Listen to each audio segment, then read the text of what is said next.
Hi, Rama. It's week 30, day one of our Bible narrative reading plan. Today and tomorrow, we are in the book of Jonah. Jonah is a book that most of us have learned about beginning with childhood. We were taught it as children, and we've heard about it growing up, and perhaps sermons on the story of this minor prophet of Jonah. But it's a wonderful book, and I want to point out just a few things, not try to summarize the book, but just point out a few things for you to take note of as you read through the book of Jonah. Jonah is one of those books we call the minor prophets, one of the short books of prophecy in the Old Testament. But whereas some of the other books contain mostly the prophecy itself, the book of Jonah is his story. It's the story of Jonah, written by Jonah presumably, and also essentially his memoirs of what's happened at a particular season of his life. It's not his whole life story, but it's a very pivotal part of Jonah's life. We learn about Jonah in the book of 2 Kings. He's mentioned there, and so we know in 2 Kings 14:25 that he is mentioned as a prophet. But here in the opening verses, God gives Jonah a strange assignment. He's to leave Israel and go to the foreign nation. Often God's prophets spoke about foreign nations, but now God is sending Jonah to a foreign nation. And remember that Nineveh is the capital of the Assyrians. Assyria is an enemy nation that's going to capture Israel within just a few decades. And so we can understand Jonah's hesitance, his reticence to go to Nineveh. And notice that the text emphasizes, verse 3, that he does run away. Notice the things that are repeated. Always look for things that are repeated in Old Testament narrative. So the phrase, from the presence of the Lord, is repeated. Pay attention to that. Tarshish is repeated 3 times in one verse, letting us know that's not Nineveh.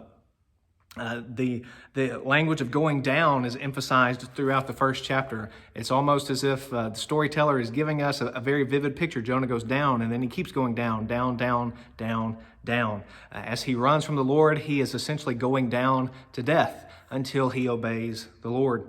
The word hurled is emphasized in the first chapter. The Lord hurls a great storm. The sailors hurl the cargo overside, and Jonah tells them to hurl him over the side in order to save them. We see other things that are repeated. We see the idea of fear being repeated. Jonah, being a prophet of the Lord, he should be the one who fears the Lord. But chapter 1 really helps us answer the question, who truly fears the Lord? Is it Jonah, the prophet? Or is it the pagan sailors, those who don't know God at the beginning of the story, but by the end of the chapter, they've heard Jonah's testimony, and they trust the Lord of Israel. They fear the Lord as well. A lot of wonderful things in chapter 1. Pay close attention to things that are repeated.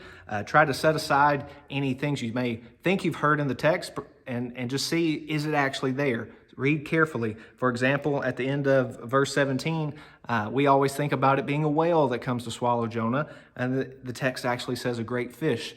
And so there's lots of things about this book that we often think, well, I know about Jonah, but if we come away from the book of Jonah thinking that this is a story about a great prophet and a great fish, no, it's a story about a great God. And so read Jonah chapters 1 and 2 and see how what we learn about God through the first half of the book of Jonah. And don't miss verse 9 of chapter 2.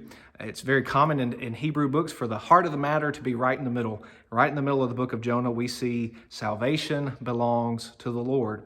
That's Jonah's whole mission, and that's Jonah's whole problem. Jonah's mission is to go proclaim to Nineveh that salvation belongs to the Lord. But Jonah doesn't want to go to Nineveh because he knows that salvation belongs to the Lord, and he doesn't want the enemy to begin trusting in the God of Israel. We learn that in chapters 3 and 4, to which we will turn tomorrow. But here's a summary of today's reading.